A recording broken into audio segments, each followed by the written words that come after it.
Dodge City and in the territory on west, there's just one way to handle the killers and the spoilers, and that's with a U.S. Marshal and the smell of Gunsmoke.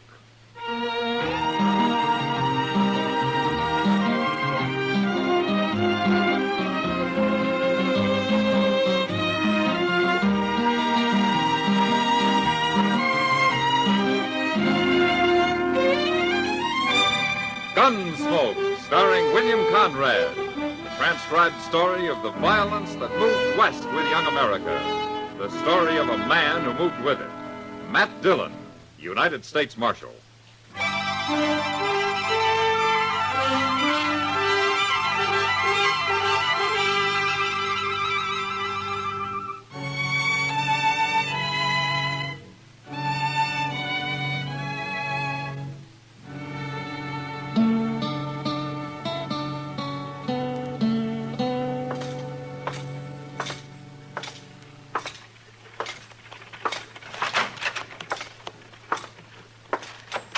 Good morning, Chester. Morning, Mr. Dillon.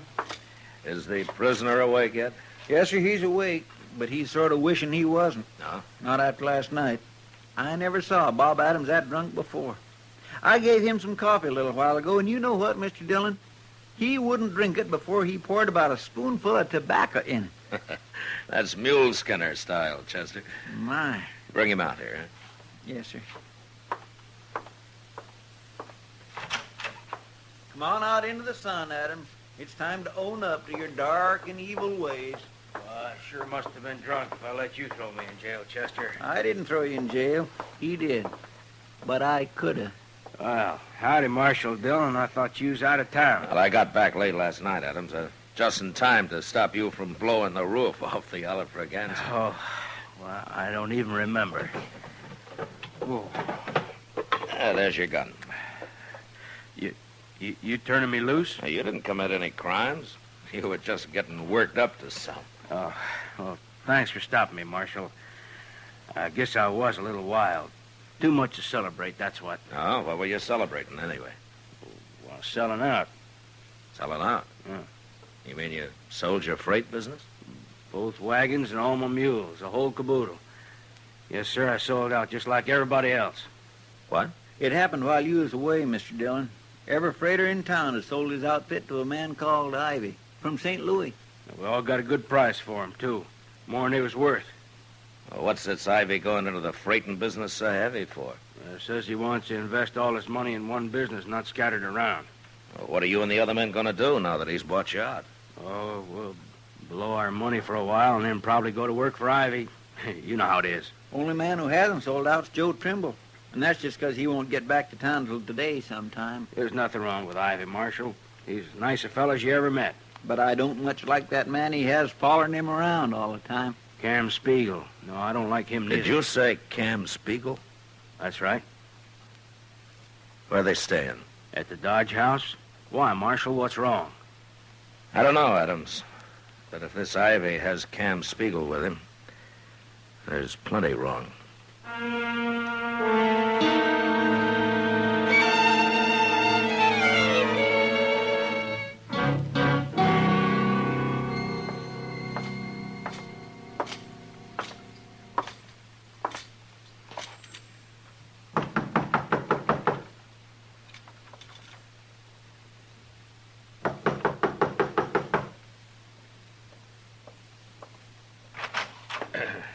Your name, Ivy? Oh, yes, it is.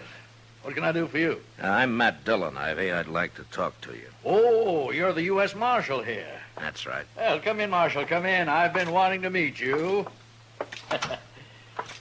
Well, Marshal, Dodge acquired a new citizen while you were away. Yeah. I've So I set hear. myself up in the freighting business.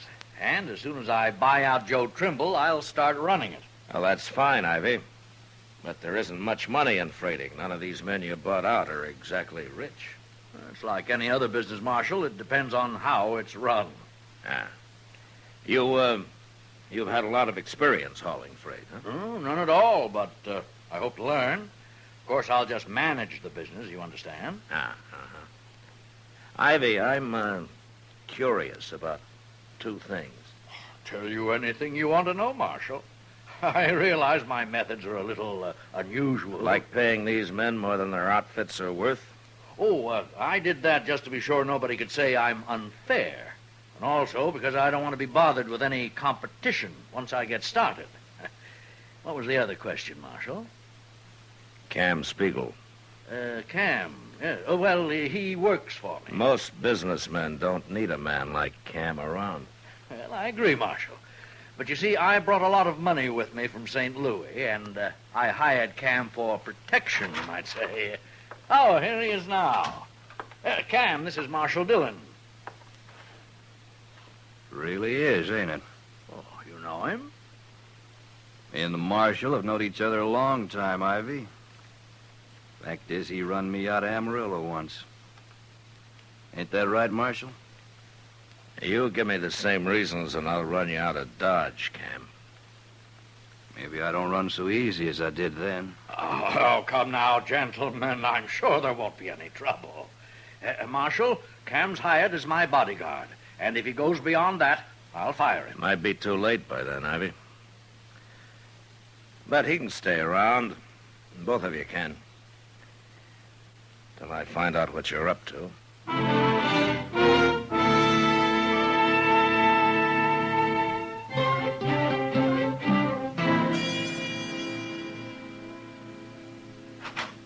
Mr. Dillon, Yeah, what is it, Chester? Joe Trimble just pulled into town.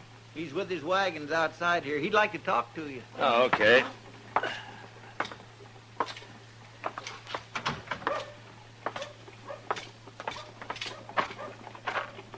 Hello, Trimble. Marshal, I couldn't leave my mules out here. I'd have come inside. Oh, that's all right. What's the trouble? Nothing with me, but Jim Honecker down at the Sand Creek stage station said to tell you there's been too much engine sign around for comfort the last few days. He wants me to pass the word on to the Army, huh? Yeah. Chester, will you ride out to Fort Dodge and tell Major Honeyman? Yes, sir. I'll get started right away. I didn't see no engine sign, Marshal. I think Jim's getting a mite spooky living out there alone so much. I thought he had someone with him now. Fella couldn't stand it. He run off. Oh, hello, Marshal. Oh, Chester told me this is Joe Trimble. It is. Well, Trimble, I've been waiting for you. My name's Ivy. How do you do? And this is Cam Spiegel. How do you do? Oh? Trimble, I understand you own 3 freight wagons and a dozen mules. That's right. Well, I've bought out every other freighter in Dodge, and I'm prepared to give you $1,000 in cash for your outfit. Is that true? Ask the Marshal here. Yeah, they've all sold, Trimble. He's offered them too much money to resist, I guess. Well, I ain't selling. I've been freighting over that trail for 10 years, and I ain't quitting now. All right, I'll give you $1,500, Trimble. I don't understand you, Ivy.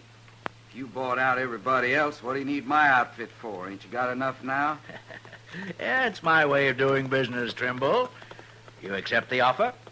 Ivy, I got a little house at the edge of town. My wife's waiting for me there right now. Ain't much, but I built it out of the money I made hauling goods up and down the trail. Maybe someday I'll build me a better one. If I sell out to you, I won't have nothing after a year or so, and I ain't gonna do it. Perhaps this has been too sudden for you, Trimble. Why don't you think it over first and then let me know? I'm letting you know right now. You're kind of stubborn, ain't you, Mule Skinner? That's right, I am. That's enough, Cam. Well, you're the only competition I'll have, Trimble, but I'm sure we'll get along fine. There's plenty of business, Ivy. Of course. But anyway, if you change your mind, you just let me know. Sure. Good day, gentlemen. Come along, Cam. If Ivy ain't handy when you change your mind, Trimble, you can always let me know. Now, what's he mean by that, Marshal? I don't know, Trimble.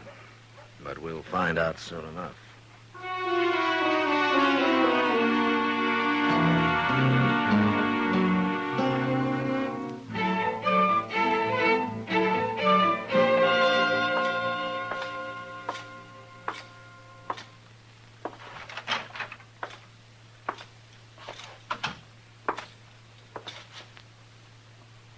Chester, what are you doing? What is all this?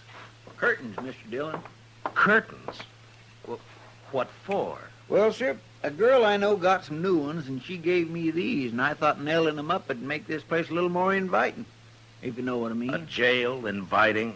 Oh, well, Mr. Dillon, I don't aim to hang none in the I cell. don't aim for you to hang 'em anywhere. Now pull 'em down and throw 'em out. Yes, sir. But that little girl's sure going to be mighty She disappointed. threw 'em out herself, didn't she? Thrills. Marshal? Oh, hello, Chester. Hello, Trimble. You want to buy some... Chester. Marshal, you know what that man Ivy's done now? What, Trumbull? Well, you remember yesterday how he tried to buy me out, and I couldn't understand why he needed every last freight outfit in Dodge? Now, you know now, huh? I sure do. Marshal, just this morning, Ivy's doubled the usual prices for freighting. Doubled? That's what he did. Every merchant in town's hopping mad about it, too. They all come to me and want me to do all their freighting, but of course I can't. Not with only 3 wagons. Yeah. So that's Ivy's way of running a business right. He come to see me, too. Well, what do you want? He said if I doubled my prices, too, then everything'd be fine. But if I didn't, it'd be unfair competition for him. You gonna do it? Of course I ain't. I'm an honest man, Marshal. Then you're in trouble. Bad trouble. What for? When are you making your next trip, Trumbull? Oh, we're getting loaded now. I'm leaving for Sand Creek in the morning. Yeah. I think I'll kind of ride along with you, Trumbull. But don't say anything to anybody about it, huh? Oh, it's that other fella, ain't it? That Cam Spiegel. That's what Ivy hired him for, Trumbull, in case he ran into somebody stubborn. Like you.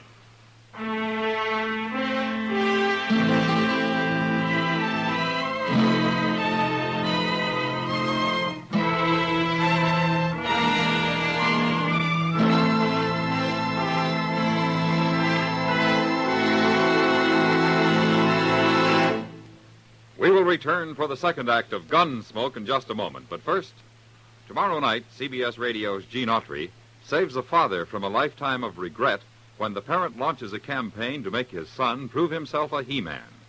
Riding an outlaw bronco is part of the curriculum that worries Gene so much. Don't miss the Western adventures and Western songs of CBS Radio's Gene Autry Show tomorrow evening on most of these stations. Now the second act of Gunsmoke.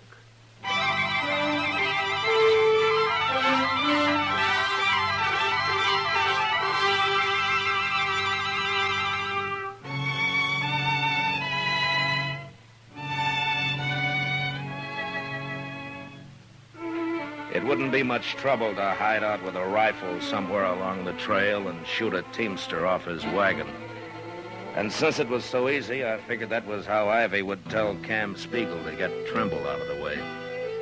So I took my horse and went along on the trip to Sand Creek.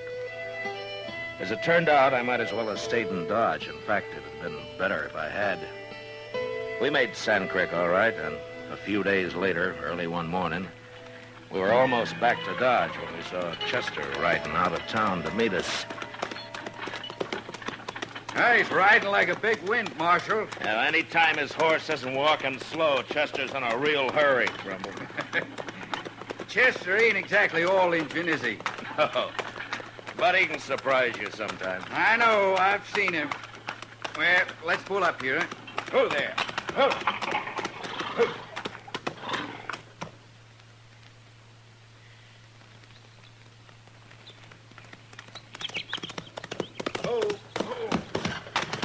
I was hoping I'd find you close by. Is there anything wrong, Chester? Yes, sir, there sure is. We had a fire in Dodge early this morning. What? Fire? Where? What burned? Trimble, I sure do hate to tell you, but it was your house. Was it bad, Chester? Plumb to the ground. My wife. Oh, Doc's out there with her now. She was still alive when I left.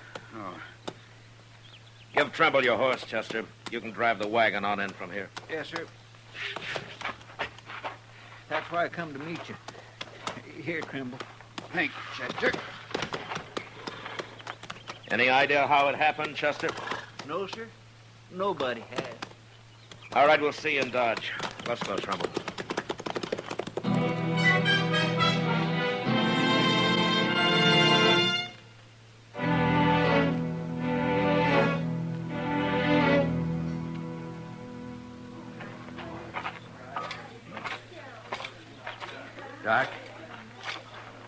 that her, Doc? I just now covered her up, Trimble. She's dead. I did everything I could. Sure. Sure, of course you did, Doc.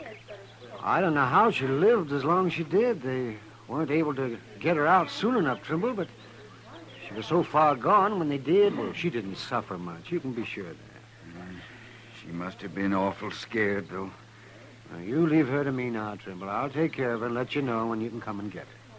She was asleep when it happened, or she'd have had no trouble getting out. Yeah, she was asleep, yes. And how'd the fire get started? She couldn't have spilled nothing. Well, I don't know, Trimble. Nobody does. Doc, who saw the fire first? Oh, some cowboy, Matt. They say he rounded up a few men from out of the oasis, but there was nothing they could do. He didn't know there was anybody inside the house. Trimble, You out here, too, Ivy? I came as soon as I heard about it. In fact, I was at the Oasis when that rider reported it. The other men can tell you. Okay, what do I care? You have my deepest sympathy, Trimble. Now, if there's anything I can do... No, nothing. You can do something for me, Ivy. For you, Marshal? Yeah. Where's Cam? Why, he's right over there. Call him. Well, all right. Oh, Cam. Cam. What do you want, Ivy? Nothing, but Marshal Dillon seems to. He does, huh? Where were you when you heard about the fire, Cam? I was in bed, Marshal. Who woke you up? Nobody. I heard people shouting. I got up. Anybody see you? I don't know. Why should they? Ivy, Yes, Marshal. you still want to buy Trimble's outfit? He might sell. No. Why, of course I do. But I'll only give you $1,000, Trimble. You've waited too long. I didn't say I'd sell you nothing. What makes you think I would? Wait a minute, Trimble. Ivy, you got a good alibi. I'm sure of that. I won't even bother to check on it. But you don't seem to have one, Cam. Now, wait a minute, Marshal. You're going too far if you're suggesting that either one of us had anything to do with this. I won't stand... Shut up, Ivy. Now, how about it, Cam? You know you don't scare me none, Marshal. I can't prove you had anything to do with this, Cam. No, you can't. But you'll have to prove you didn't. And you'll have to prove it by someone reliable. I'll give you till noon. What happens at noon, Marshal? You leave town. Oh, now, aren't you being a little high-handed, Marshal Call it Dillon? what you want, Ivy. But he still has till noon.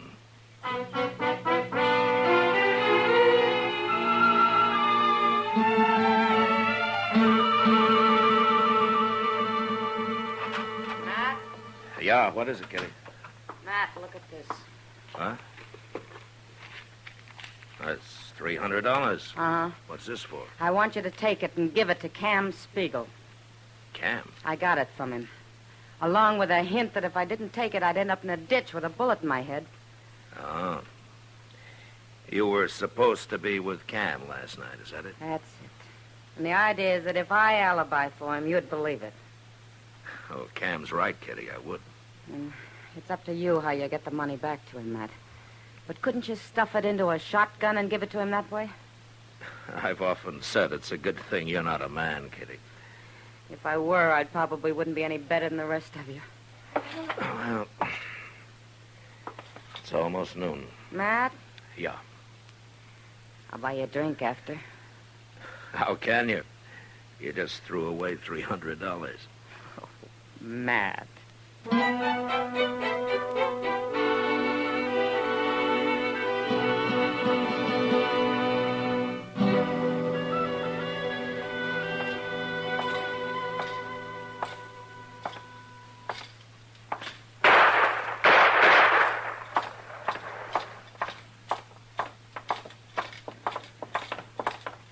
Mr. Dillon, Did you see it, Chester?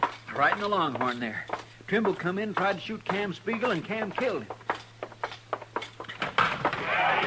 Trimble drew first, Mr. Dillon, but he just wasn't fast enough. Get out of the way, Chester. Yes, sir.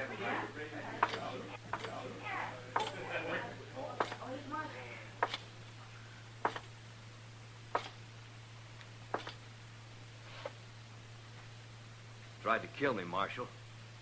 For self-defense, he drew first. Cam, I've changed my mind about your leaving town. What? You're going to jail instead. Jail? Everybody here's a witness to this, Marshal. I'm talking about Trimble's wife.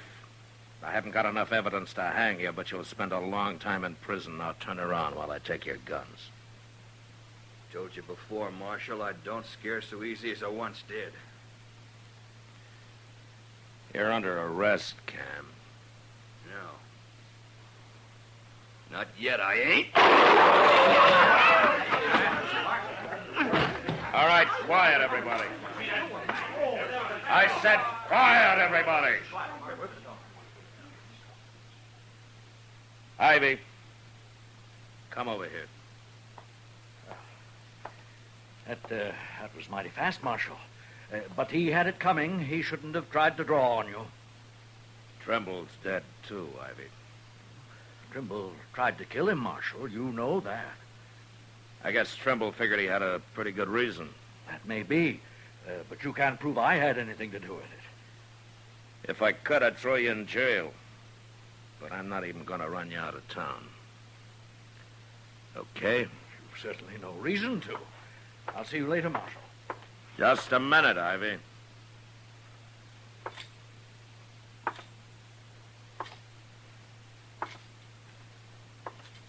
Here. Here's $300 Cam gave to Kitty to alibi for him. Somehow she didn't want to do it. I don't know anything about it. Why, give it to me. Take it, Ivy.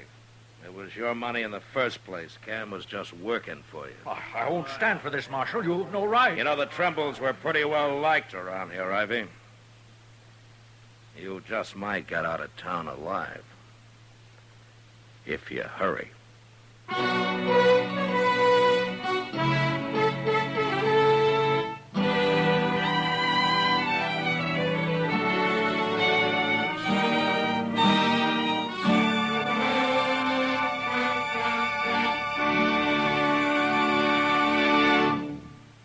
Gunsmoke, transcribed under the direction of Norman Macdonnell, stars William Conrad as Matt Dillon, U.S. Marshal. Tonight's story was specially written for Gunsmoke by John Meston, with music composed and conducted by Rex Corey. Featured in the cast were Joseph Kearns, Herb Ellis, Vic Perrin, and Jack Crucian. Parley Baer is Chester, Howard McNear is Doc, and Georgia Ellis is Kitty. Gunsmoke has been selected by the Armed Forces Radio Service to be heard by our troops overseas. Join us again next week as Matt Dillon, U.S. Marshal, fights to bring law and order out of the wild violence of the West in Gunsmoke.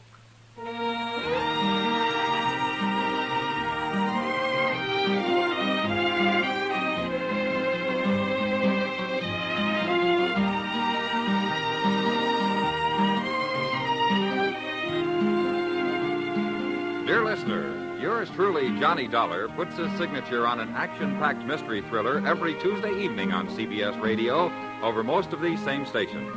Hear Hollywood star John Lund as Johnny Dollar, the man with the action-packed expense account. He's a freelance investigator. His territory takes in the four corners of the globe.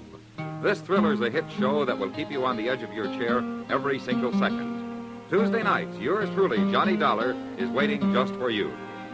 George Walsh speaking. Lionel Barrymore's Radio Hall of Fame is great Sunday night drama on the CBS Radio Network.